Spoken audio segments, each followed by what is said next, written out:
हैं उसे दे दूं, किसी तरह गला तो छूटे। मुन्नी झाड़ू लगा रही थी, पीछे फिरकर बोली 3 ही रुपए हैं, दे दोगे तो कम्बल कहाँ से आवेगा? माघ पूस की रात हार में कैसे कटेगी? उससे कह दो फसल पर दे देंगे, अभी नहीं। हल्कू एक क्षण अनिश्चित दशा में खड़ा रहा। पूस सिर पर आ गया, कंबल के बिना हार में रात को वो किसी तरह सो नहीं सकता, मगर सहना मानेगा नहीं, घुड़कियां जमावेगा, गालियों देगा, बला से जाड़ों में मरेंगे, बला तो सिर से टल जाएगी। यह सोचता हुआ वो अपना भारी भरकम डील लिए हुए जो उसके नाम को झूठ सिद्ध करता था, स्त्री के समीप आ गया और खुशामद करके बोला, दे दे, गला तो छूटे, कम्बल के लिए कोई दूसरा उपाय सोचूंगा। मुन्नी उसके पास से दूर हट गई और आंखें तरीरती हुई बोली, कर चुके दूसरा उपाय, जरा सुनूं तो कौन सा उपाय करोगे? कोई खैरात दे देगा कम्बल, न जान कितनी बाकी है जो किसी तरह चुकने ही नहीं आती। मैं कहती हूँ तुम क्यों नहीं खेती छोड़ देते, मरमर काम करो, उपज हो तो बाकी दे दो। चलो छुट्टी हुई, बाकी चुकाने के लिए ही तो हमारा जन्म हुआ है, पेट के लिए मजूरी करो, ऐसी खेती से बाज आए। मैं रुपये न दूंगी, न दूंगी। हल्कू उदास होकर बोला, तो क्या गाली खाऊं? मुन्नी ने तड़प कर कहा, गाली क्यों देगा, क्या उसका राज है? मगर ये कहने के साथ ही उसकी तनी हुई भौहें ढीली पड़ गईं। हल्कू के उस वाक्य में जो कठोर सत्य था वो मानो एक भीषण जंतु की भांति उसे घूर रहा था। उसने जाकर आले पर से रुपये निकाले और लाकर हल्कू के हाथ पर रख दिए। फिर बोली, तुम छोड़ दो अब की से खेती, मजूरी में सुख से एक रोटी तो खाने को मिलेगी, किसी की धौंस तो न रहेगी। अच्छी खेती है, मजूरी करके लाऊं, वो भी उसी में झोंक दो, उस पर धौंस। हल्कू ने रुपये लिए और इस तरह बाहर चला मानो अपना हृदय निकाल कर देने जा रहा हूँ। उसने मजूरी से एक एक पैसा काट काट कर 3 रुपए कंबल के लिए जमा किए थे। वो आज निकले जा रहे थे। एक एक पग के साथ उसका मस्तक पानी दीनता के भार से दबा जा रहा था। उसकी अंधेरी रात, आकाश पर तारे भी ठिठुरते हुए मालूम होते थे।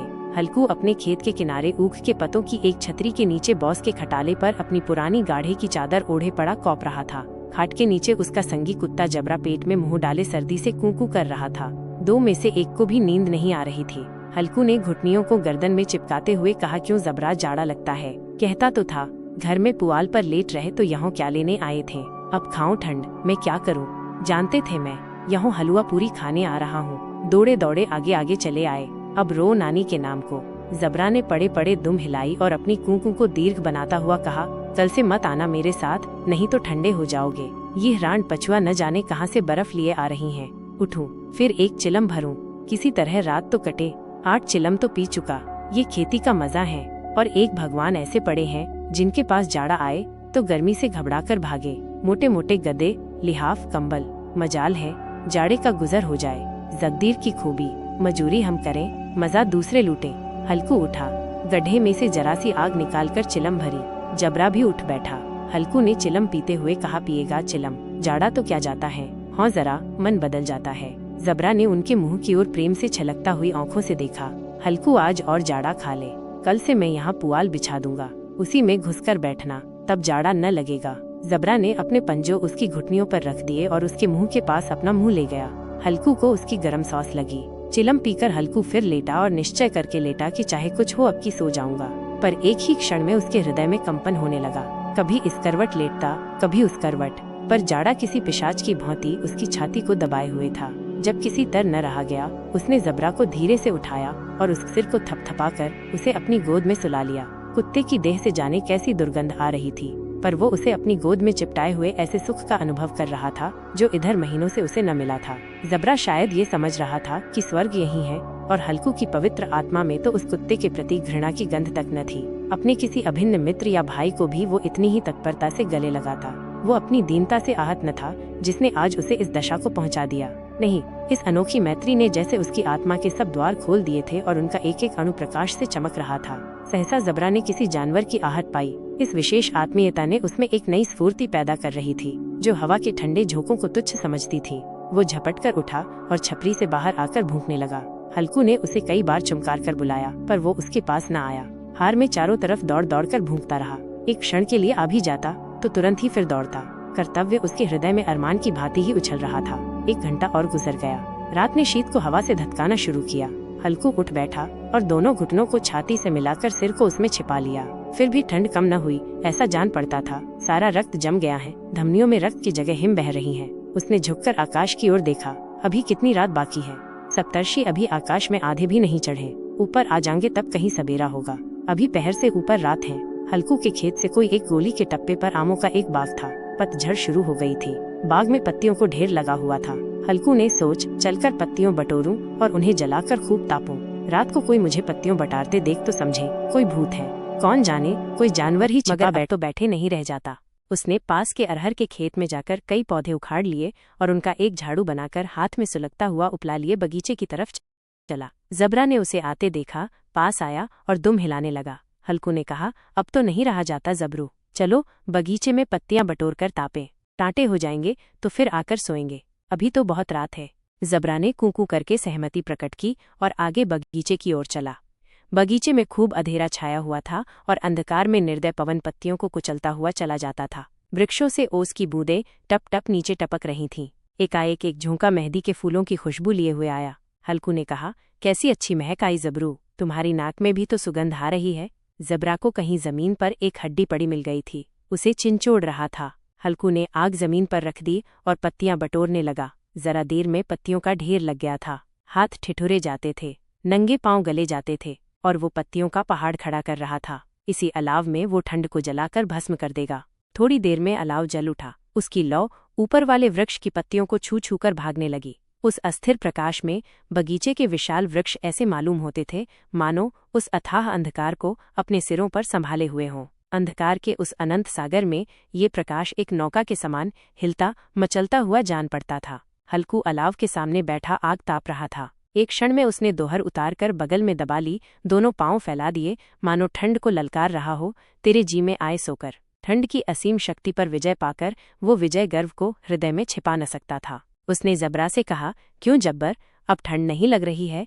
जब्बर ने कूं कूं करके मानो कहा, अब क्या ठंड लगती ही रहेगी? पहले से यह उपाय न सूझा, नहीं इतनी ठंड क्यों खाते? जबरा ने पूंछ हिलाई। अच्छा आओ, इस अलाव को कूद कर पार करें, देखें कौन निकल जाता है। अगर जल गए बचा तो मैं दवा न करूंगा। जबरा ने उस अग्नि राशि की ओर कातर नेत्रों से देखा। मुन्नी से कल न कह देना, नहीं लड़ाई करेगी। ये कहता हुआ वह उछला और उस अलाव के ऊपर से साफ निकल गया। पैरों में जरा लपट लगी, पर वह कोई बात न थी। जबरा आग के गिर्द घूमकर उसके पास आ खड़ा हुआ। हल्कू ने कहा, चलो चलो, इसकी सही नहीं, ऊपर से कूद कर आओ। वो फिर कूदा और अलाव के इस पार आ गया। पत्तियां जल चुकी थीं। बगीचे में फिर अंधेरा छा गया था। राख के नीचे कुछ कुछ आग बाकी थी, जो हवा का झोंका आ जाने पर जरा जाग उठती थी, पर एक क्षण में फिर आंखें बंद कर लेती थीं। हल्कू ने फिर चादर ओढ़ ली और गरम राख के पास बैठा हुआ एक गीत गुनगुनाने लगा। उसके बदन में गर्मी आ गई थी, पर ज्यों-ज्यों शीत बढ़ती जाती थी उसे आलस से दबाए लेता था। जबरा जोर से भूंककर खेत की ओर भागा। हल्कू को ऐसा मालूम हुआ कि जानवरों का एक झुंड खेत में आया है। शायद नीलगायों का झुंड था। उनके कूदने दौड़ने की आवाजें साफ कान में आ रही थीं। फिर ऐसा मालूम हुआ कि खेत में चर रही हैं। उनके चबाने की आवाज चर चर सुनाई देने लगी। उसने दिल में कहा, नहीं, जबरा के होते कोई जानवर खेत में नहीं आ सकता, नोच ही डाले। मुझे भ्रम हो रहा है। कहाँ, अब तो कुछ नहीं सुनाई देता। मुझे भी कैसा धोखा हुआ। उसने जोर से आवाज लगाई, जबरा जबरा। जबरा भूंकता रहा, उसके पास न आया। फिर खेत के चरे जाने की आहट मिली। अब वो अपने को धोखा न दे सका। उसे अपनी जगह से हिलना जहर लग रहा था। कैसा दंदाया हुआ बैठा था। इस जाड़े पाले में खेत में जाना, जानवरों के पीछे दौड़ना असह्य जान पड़ा। वो अपनी जगह से न हिला। उसने जोर से आवाज लगाई, हिलो हिलो हिलो। जबरा फिर भूंक उठा। जानवर खेत चर रहे थे। फसल तैयार है। कैसी अच्छी खेती थी, पर ये दुष्ट जानवर उसका सर्वनाश किए डालते हैं। हल्कू पक्का इरादा करके उठा और 2-3 कदम चला, पर एकाएक हवा का ऐसा ठंडा, चुभने वाला, बिच्छू के डंक का सा झोंका लगा कि वो फिर बुझते हुए अलाव के पास आ बैठा और राख को कुरेदकर अपनी ठंडी देह को गरमाने लगा। जबरा अपना गला फाड़ डालता था। नीलगायें खेत का सफाया किए डालती थीं और हल्कू गर्म राख के पास शांत बैठा हुआ था। अकर्मण्यता ने रस्सियों की भांति उसे चारों तरफ से जकड़ रखा था। उसी राख के पास गर्म जमीन पर वही चादर ओढ़कर सो गया। सवेरे जब उसकी नींद खुली तब चारों तरफ धूप फैल गई थी और मुन्नी कह रही थी, क्या आज सोते ही रहोगे? तुम यहाँ आकर रम गए और उधर सारा खेत चौपट हो गया। हल्कू ने उठकर कहा, क्या तू खेत से होकर आ रही है? मुन्नी बोली, हाँ, सारे खेत का सत्यानाश हो गया। भला ऐसा भी कोई सोता है? तुम्हारे यहाँ मड़ैया डालने से क्या हुआ? हल्कू ने बहाना किया, मैं मरते मरते बचा, तुझे अपने खेत की पड़ी है। पेट में ऐसा दर्द हुआ कि मैं नहीं जानता हूँ। दोनों फिर खेत के डांड पर आए। देखा सारा खेत रौंदा पड़ा हुआ है और जबरा मड़ैया के नीचे चित लेटा है, मानो प्राण ही न हो। दोनों खेत की दशा देख रहे थे। मुन्नी के मुख पर उदासी छाई थी, पर हल्कू प्रसन्न था। मुन्नी ने चिंतित होकर कहा, अब मजदूरी करके मालगुजारी भरनी पड़ेगी। हल्कू ने प्रसन्न मुख से कहा, रात को ठंड में यहाँ सोना तो न पड़ेगा।